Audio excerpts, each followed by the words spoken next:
Hey everybody, it is Dak here from the Ed Boys, and welcome to my shooting star guide. Shooting stars are a distraction and diversion for mining, adding some new mining rewards to the game, and a nice way to gain mining XP while distracting yourself from other grinds occasionally. In this video, we're going to be going over the general requirements for shooting stars, then I'm going to discuss how mining shooting stars works before going over how to find a shooting star.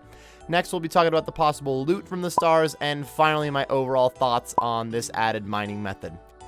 You need a minimum of 10 mining to mine a shooting star, but there are different tiers of stars. The higher the tier, the higher the level requirement. So you need 90 mining for a tier 9 star, but each star slowly gets mined to lower tiers, so a tier 9 turns into a tier 8 and 7 and so on. So even if you're just 10 mining, technically, as long as someone else is there mining it down, eventually you're going to be able to mine the star. I would suggest at least 50 plus to get started with this though, even pushing to 60, get that dragon pickaxe in your repertoire. As always, the higher the better with your mining level. I do suggest a minimum of 44 construction for using the telescopes, though I am going to go over in the finding a star section that it's not 100% needed. Somebody else can find stars for you, for instance, another clan.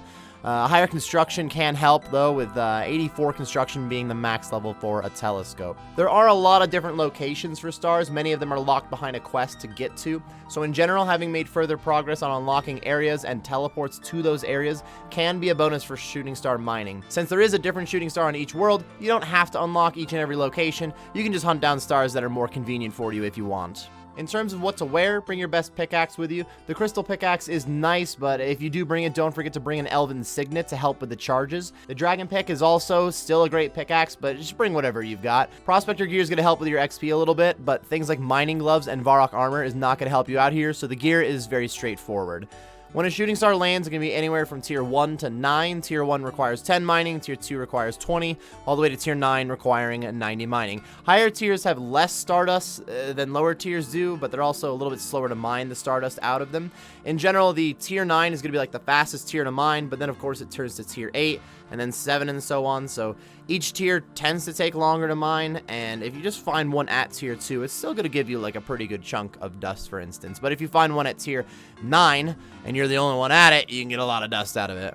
A higher tier star is going to give more XP for every successful mine, and have a better chance to give you additional stardust, which we'll discuss stardust later in the video.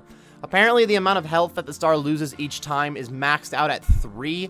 I don't believe that a single person does that 3 damage. In fact, it's pretty clear a small group gets through a star a lot slower in general, but it is maxed out at one point, so a very large group can still mine the rock without it being a complete waste of time by any means. And in general, I am a fan of that. I feel like a lot of content is a lot more rewarding if you do it solo, so I like content that can cater to people being able to do it with their friends and not kind of getting screwed out of rewards. After the last tier is mined on the star, it's just going to disappear, and that's it. It's time to go check for another star, which we can now talk about how to find stars. Before I go over the process of finding a star on your own, there are a couple of CCs that you can use to help find stars too, with the Star Miners and Star Miners 2 CC. Also, for RuneLite users, there's a couple of plugins in your plugin hub that can be used to help track stars. You don't have to use a CC or other means to find a star, so if you're not looking to get to a crowded star, for instance, or maybe you don't have RuneLite, like you're on OSRS mobile for that one, whatever the case be, we can go over how to locate a star by yourself.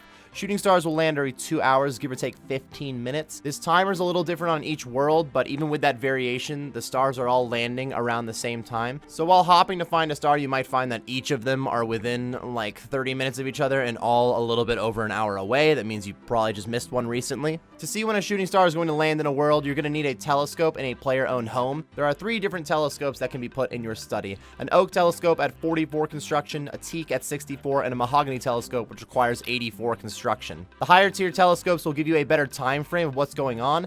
So the mahogany telescope gives you a 2-minute time frame of when the star is going to land, where the oak is a 24-minute time frame. When placing your telescope in the study, make sure that your study faces like an empty square or the garden or something, so that there's not a wall blocking the telescope. If you're having this problem, it can very easily be fixed by just moving rooms around in your house using the house editor. You can hop around a few worlds to check for a time frame that's a little bit closer to right now. If you find a world like an hour away, you might be able to find find one that's more like 50 minutes, 40 minutes. You can hop a few times to try to find one a little bit closer. I usually only go for a few hops before I just mark a world down, and then if I still got time, just go do something else for a little bit. For me, that's the beauty of the distraction and diversion, is just being able to occasionally go do a star, but not having to just constantly like, all right, another star's already here, go, go, go. It's, you know, a distraction and diversion. The telescope is just going to tell you a general area too, like Mistalin or Kandarin or even the wilderness. There's like 3 to 6 different locations or so for each general area that the telescope tells you, and the wiki has some really great tables listing off those spot possibilities and ways to travel there.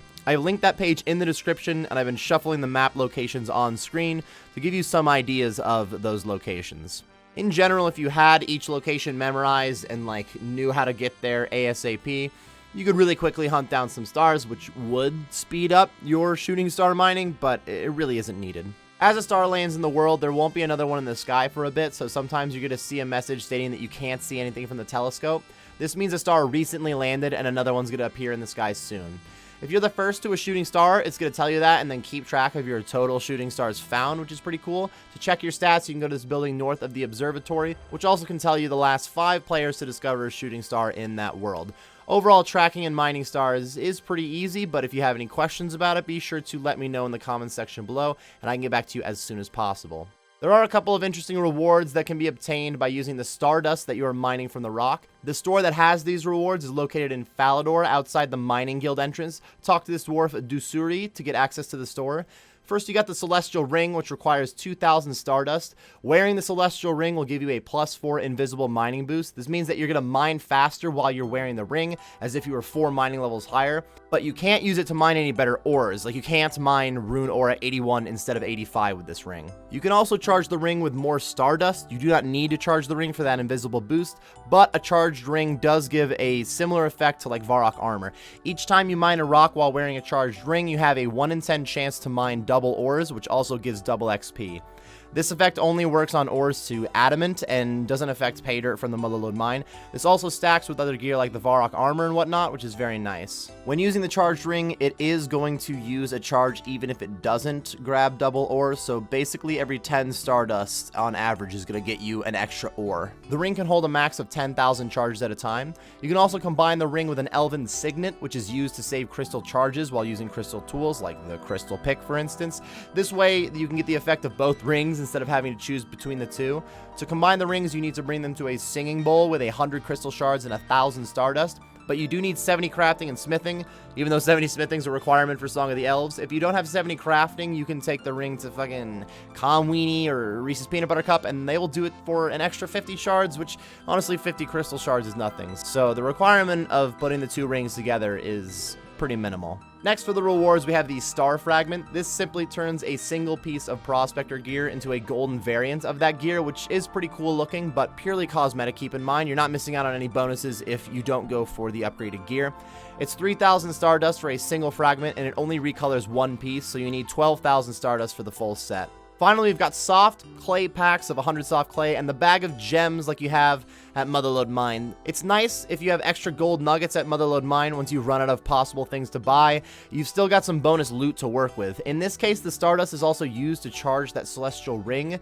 I plan on doing a separate video on going over how good or how bad the ring is at popular mining spots, but not squeezing it into this video to make it unnecessarily long. So the bag of gems and the soft clay packs may not be so worth it, but you do have that option.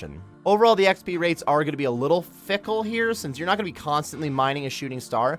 For the most part, you won't use shooting stars to actively train mining to 99, but it can be more compared to like birdhouse runs or herb runs. While mining, I see something like 25k XP an hour, but this is very uncommon to go like a full hour continuously doing it. This XP still is going to add up over the day if you just keep grabbing shooting stars whenever they land. Overall, I'm a big fan of shooting stars. Distraction diversion content usually gets a pretty good thumbs up from me. I like the idea of having smaller things to take your mind off the grind here and there. This does a better job for me than something like farming runs. Farming runs are not that bad. I mean, herb runs can be very profitable, but I am a fan of shooting stars. I also like the rewards. The recolor option for the Prospector gear does look good, and honestly, I'm a big advocate for more recolor options in general, so I like that one one a lot. The ring is very interesting too. Skilling gear is generally limited to like outfits that give a little bit of XP, and then maybe some tools like dragon and crystal stuff that can help with rates. So having a ring that's like a skilling ring with a bonus on it is pretty cool. It's an invisible boost and an effect similar to Varrock armor, so it's not a new mechanic,